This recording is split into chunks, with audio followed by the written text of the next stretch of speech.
3-0, I'm sure it's something that you are satisfied about. I think the 3-0 scoreline flattered us a little bit, you know that? Because at half-time we were concerned, besides the fact that we were winning 1-0, big concern in the last 20 minutes of the first half, not enough aggression in the centre midfield. The two attacking midfield players, both under 23, we have to persevere with that because that's the rule, you know. So 1-0 up, and some of the kids, the under 23s in the front five, got tired.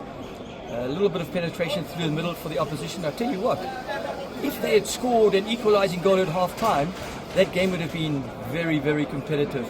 And of course, with the three senior players that we brought on, i.e. Bafana Kali, Silas Mazia, and who is the other, Matlaba, the left back, made a huge difference. Turned the game upside down on its head.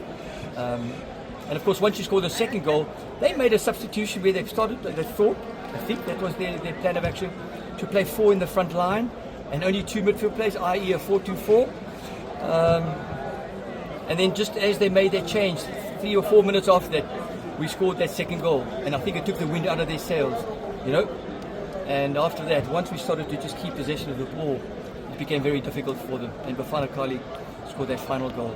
What kind of difference in terms of competitiveness are you getting from this game and obviously what you have went through the whole season in terms of difficulty? Yeah, I know ABC is competitive. It's not that intelligent. It is competitive, and I just think the tempo that you train at, the request to the players to train at a match tempo, it's very difficult to gauge that every day, and there's always social issues and so on. But I think the tempo we've used the whole season, that was again visible in the last 15-20 minutes there. Coach, your group is one of the groups that are affected by the changes obviously in this competition. Is it something that you were playing within your mind to say, we lose, you're out? Yeah. No, it was a must-win game for us today, hey? Absolutely. I don't know who's the other people in the group. I know the team from Limpopo was out. I don't know if that's still the case. I know the team from Eastern Cape was out. I don't know if that's still the case. Yeah, they're out. Okay, so I don't even know who we're going to meet in the semi-final. But it matters not to us. You know, we're just looking forward.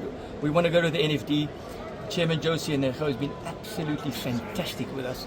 He's bent over backwards to give us things that he maybe didn't have at times. I'm talking about financial issues, but he's been brilliant for us.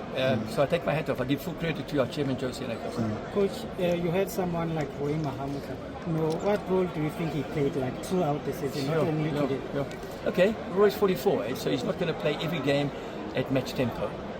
But his positional play and his presence around that back four.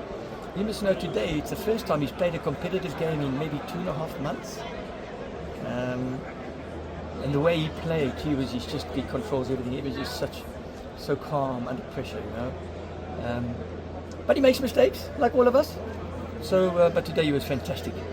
And when a player is a dedicated professional like that, how can you fault him? How can you point fingers at him? Fantastic role model for the rest of the kids.